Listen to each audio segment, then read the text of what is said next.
O Brasil vem sendo a sede de diversos eventos, tanto nacionais como internacionais. Para que tudo saia como planejado, muita gente trabalha duro, mas parte dessas pessoas é contratada apenas por um período do evento. Como ficam então os direitos trabalhistas delas? É sobre isso que nós vamos conversar no fórum de hoje. Eu recebo o advogado trabalhista Luiz Gustavo de Colli. Mas antes de iniciar o nosso bate-papo, vamos assistir uma matéria sobre esse assunto. O setor de eventos está crescendo. Só no ano passado, de acordo com a Associação Brasileira de Empresas de Eventos, ABEOC, foram mais de 300 mil realizados em todo o país. Com tanta coisa acontecendo, o faturamento em 2013 chegou a 56 bilhões de reais. Para atender a demanda, o setor está contratando mais. O aumento no quadro de pessoal foi de 16%. A quantidade de empresas que estiveram presentes em exposições chegou a cerca de 50 mil. Com relação ao ano anterior, o crescimento foi de 14%. Mas, apesar dos números mostrarem o bom desenvolvimento da área, outro fator chamou a atenção: a maneira como os profissionais são contratados. Muitos deles não têm a carteira assinada. Doutor Luiz Gustavo, muito obrigado pela sua presença aqui no fórum. Esses profissionais, eles são contratados como temporários ou avulsos? Tem diferença entre essas duas categorias? Tem diferença. São temporários. Por que avulso? Avulsos são trabalhadores destinados, via de regra, para aeroportuários, portuários, extração de sal. Então, eles são específicos para determinada categoria e tem que ser através de sindicatos. Uhum. Nesse caso de alguns eventos, nós temos como temporários, porque eles são, às vezes, são empresas que prestam serviço para um evento e eles têm um determinado tempo para serem realizados. Qual o período máximo? O temporário são, pela legislação, 3 meses. Certo. E agora, recentemente, uma nova portaria do Ministério do Trabalho autoriza a prorrogação desses temporários, desses contratos temporários, por mais 6 meses, que era, antes dessa nova portaria, de 2010, por mais 3 meses. Então, 3 meses prorrogáveis por mais 3. Certo. Atualmente, 3 meses prorrogáveis por mais 6 meses, num total de 9 meses, que estabelece o contrato temporário. Eles precisam necessariamente serem contratados através de uma empresa, não pode ser contratação direta? Sim, uma empresa interposta. Semelhante a uma terceirizada, a terceirizações que muitos têm no país, mas só com objetivos diferentes, específicos. A terceirização é para uma atividade meio, já os temporários é para suprir uma necessidade por demanda de da atividade, uma demanda de serviço maior. Um exemplo, festas de final de ano, Natal. Ou para você substituir um empregado do quadro permanente. E tanto pode ser uma empresa de grande porte, como também um empregador. Você pode contratar um temporário para substituir um trabalhador doméstico. Uhum. Uma doméstica estando grávida, ela afasta pela Previdência e você contrata um temporário para suprir essa necessidade ao longo do afastamento do seu empregado, do seu trabalhador. No caso dos grandes eventos, essas empresas que contratam os staffs, normalmente são empresas de pequeno, médio ou grande porte? Pequeno e médio porte. Grandes, muito difícil. O que gera toda essa economia são as empresas de pequeno e médio porte. O trabalhador, ele sendo um microempreendedor individual, por exemplo, ele pode ser contratado de forma direta? Não. O trabalhador tem que ser pessoa física. Apenas quem vai prestar o serviço que tem que ser a empresa. Na prática, isso tem funcionado dessa forma, como manda a legislação? Temos um quadro no país, nos grandes centros, sim, isso acontece.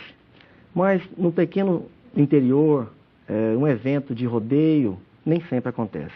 Que também é a mesma legislação aplicável ao mesmo evento, ao mesmo tipo de evento, mas não tem esse rigor na fiscalização, onde tem as falhas do cumprimento dessa legislação. As regras são semelhantes às dos vendedores, por exemplo, que são contratados nos shoppings nos finais de ano, ou próximo a Dia das Mães. São mesmas regras, não? Sim. Mas esses normalmente são contratados diretamente, né? São. São. O trabalhador, os mesmos direitos previstos para o trabalhador por tempo indeterminado, que é aquele contrato que não tem fim para terminar, esse trabalhador temporário tem os mesmos direitos. Não tem nenhuma alteração. A única diferença é que ele não vai ter o aviso prévio, porque ele já sabe quando vai encerrar o contrato de trabalho, e também não tem a multa do Fundo de Garantia, que é uma substituição à indenização prevista antes da Constituição Federal. Nós vamos ter profundas modificações na maneira de contratar esses voluntários, esses temporários, depois de passarem esses grandes eventos aqui no Brasil, Copa, Olimpíadas? Não. A legislação que veio regulamentar esses eventos, esses grandes eventos que nós tivemos no passado recente, de Copas Confederações, Jornada Mundial da Juventude, essa legislação, nenhuma dela vai alterar os direitos trabalhistas. Essa legislação, algumas foram revogadas, mas eram legislações que não estavam especificamente inseridas no ordenamento jurídico trabalhista, que não regulamentava especificamente determinado assunto. Aí sim, essas foram revogadas e a Lei Geral da Copa, Lei do Turismo, todas elas estão regulamentando.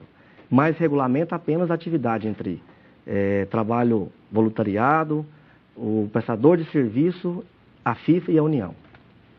Quer dizer, a Copa não vai deixar esse legado na área trabalhista. O senhor acha que seria importante se rever essas formas de contratação? É preciso rever e tem sido revista, muito embora com um pouco devagar, a demanda é necessária, é muito urgente o que se precisa para a aquisição de novos empregos no país, é preciso uma interferência direta.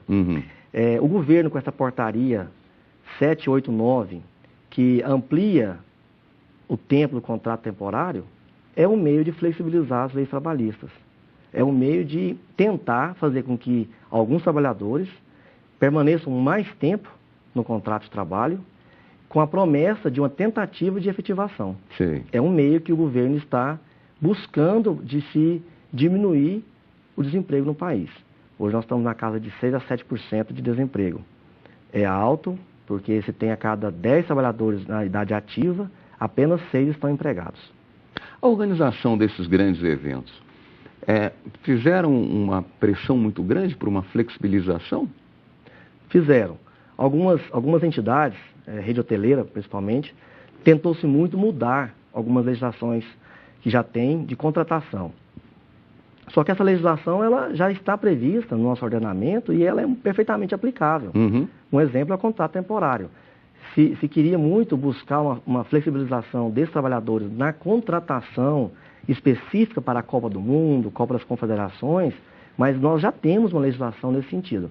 Até que não chegou um consenso, porque se queria buscar benefícios muito mais voltados para a rede hoteleira do que para o próprio trabalhador. Um modo de se buscar uma flexibilização é fortalecer o sindicato de classe. A própria Constituição possibilita essa flexibilização com jornadas reduzidas de trabalho, com uma redutibilidade do salário, muito embora a Constituição, no artigo 7º, inciso 6º, ela prevê uma irredutibilidade salarial, salvo prevista em convenção coletiva. Então, a força do sindicato está nisso aí.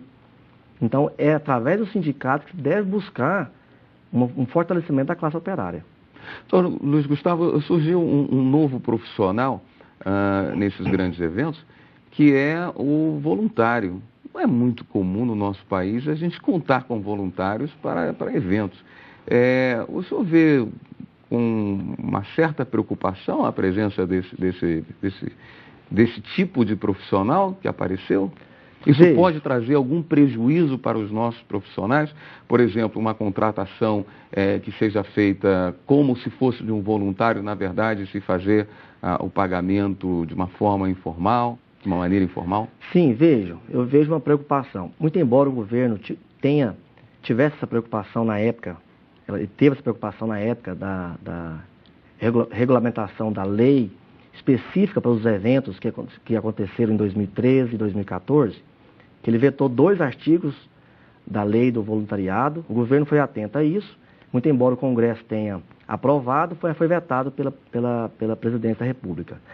Só que a gente, infelizmente, como nós não temos uma fiscalização efetiva, Sim. que é o maior problema do país, e o trabalhador também, ele não tem conhecimento ao ponto de ser o seu autofiscalizador, porque o trabalhador, ele, com conhecimento dos seus direitos, ele fiscaliza o seu contrato de trabalho. Ele é o primeiro a entender a respeito daquela situação. E esse voluntário, ele é ainda um voluntário qualificado. Muito embora seja voluntário, nós temos centenas de milhares de cidadãos brasileiros com interesse em serem voluntários, que foram voluntários na Copa.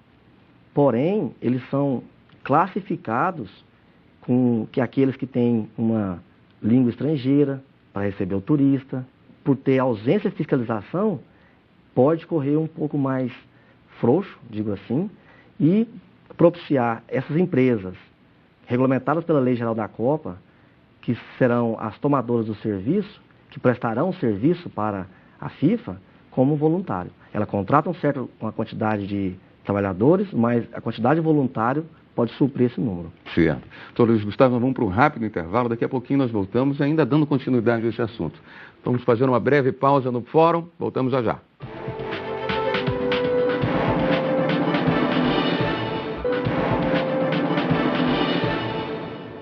Estamos de volta com o Fórum. No programa de hoje estamos falando sobre direitos trabalhistas e eventos.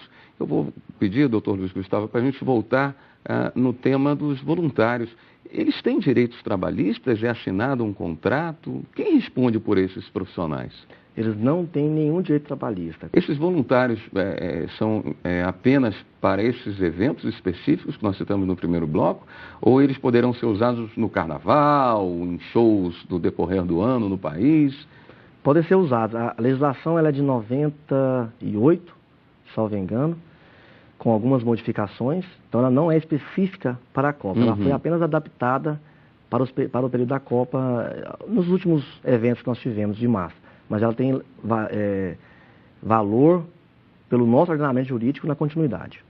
No reportagem que nós passamos, no início do primeiro bloco, mostrou um número que me chamou muita atenção. Entre as empresas que estão envolvidas na realização desses eventos, 8.000 eram estrangeiras. Como é que fica a presença dessas empresas estrangeiras aqui dentro?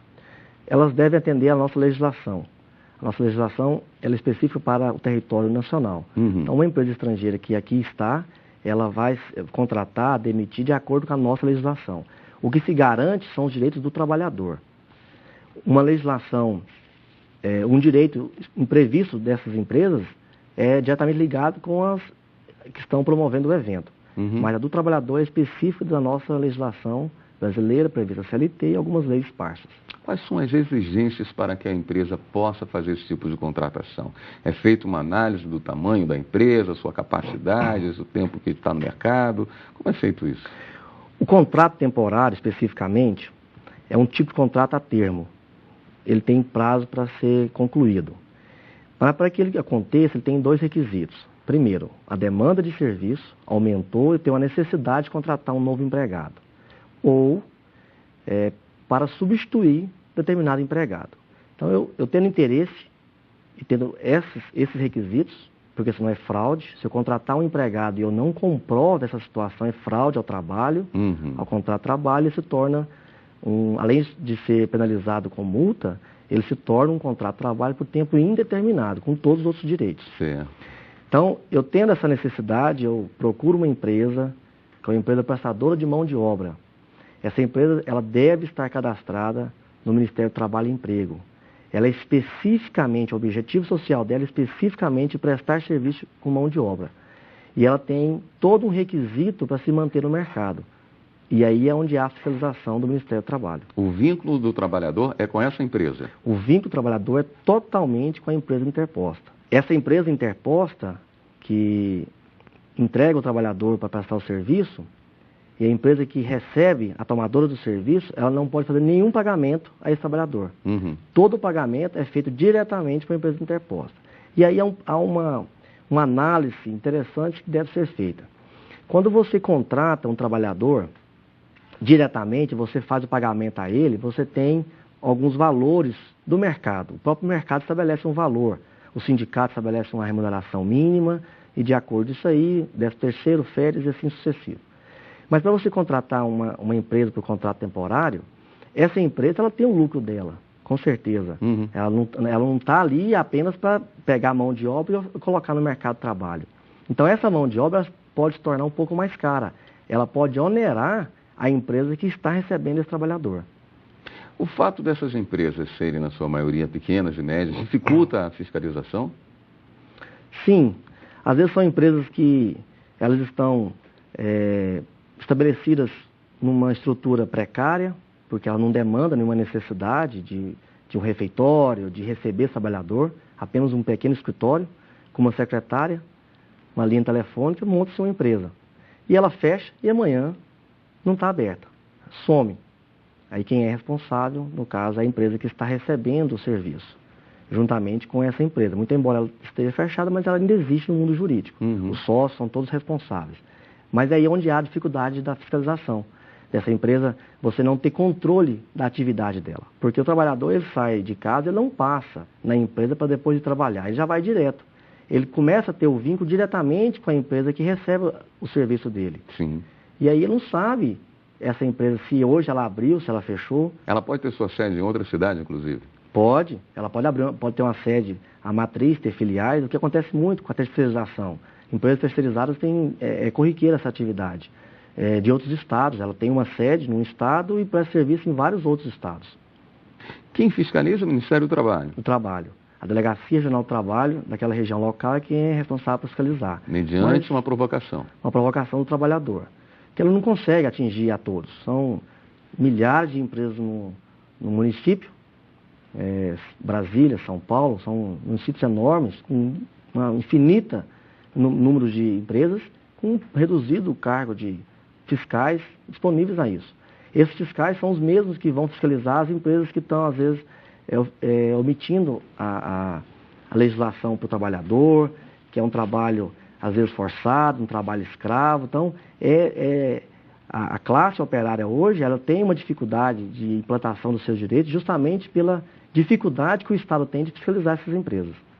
É muito comum os empresários reclamarem que as regras para a contratação muitas vezes inviabilizam a contratação de um profissional. O senhor acredita que já é necessário revisar essa situação? É muito garantista? Olha, alguns direitos do trabalhador eu não vejo como muito garantista. São direitos básicos. Você imagina a dificuldade hoje que o trabalhador tem de sobreviver com um salário mínimo que não atenda às suas necessidades, e ainda nós tirarmos alguns direitos deles, eu vejo com uma certa cautela. Uhum. Porém, os empresários também têm as suas dificuldades.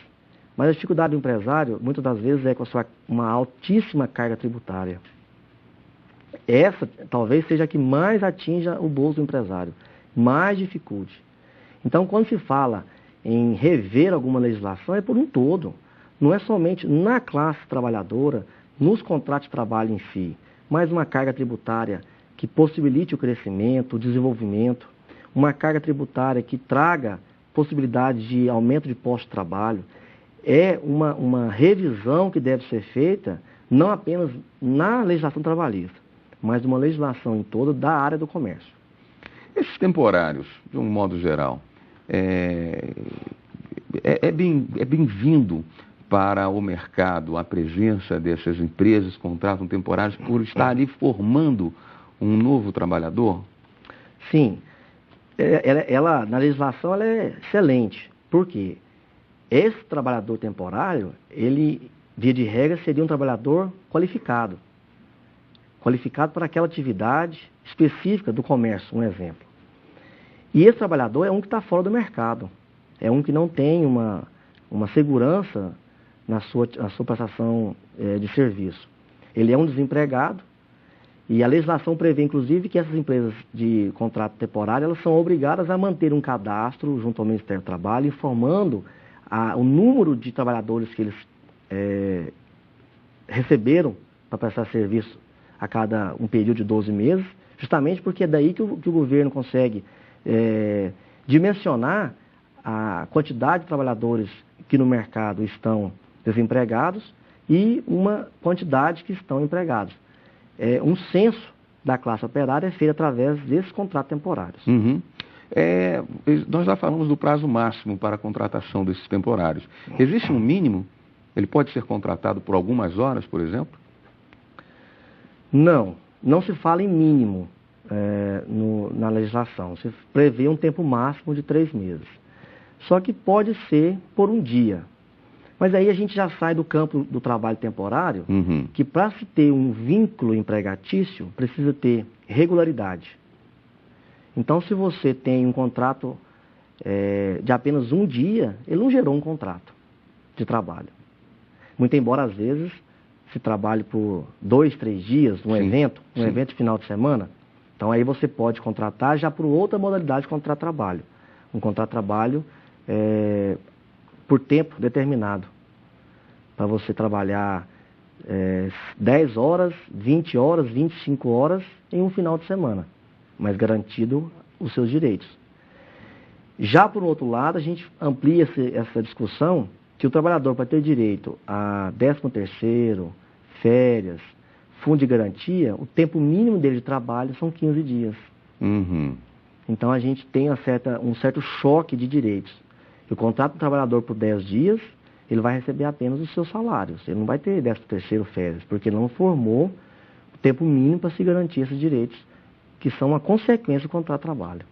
Doutor, entre essas empresas que fazem esse meio de campo para o trabalhador temporário, não existem ONGs?